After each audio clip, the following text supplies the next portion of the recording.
Hello everyone, welcome back to my channel, and today in this video I would like to show you how to fix your WhatsApp is not working problem.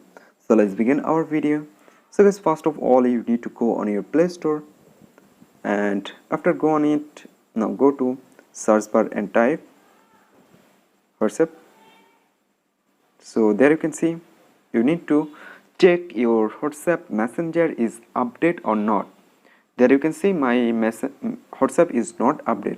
So if your Messenger is not update, make sure your Messenger is update.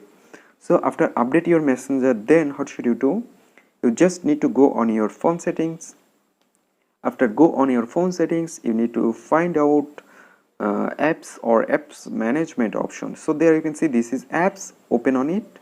Now go to manage apps, and now go to search bar and type for WhatsApp, open on it, and at the bottom right side there have a option clear data.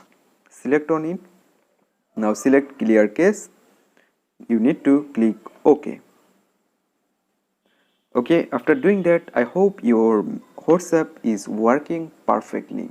So hope guys this video can help you. Don't forget to like and subscribe my channel. Thank you everyone.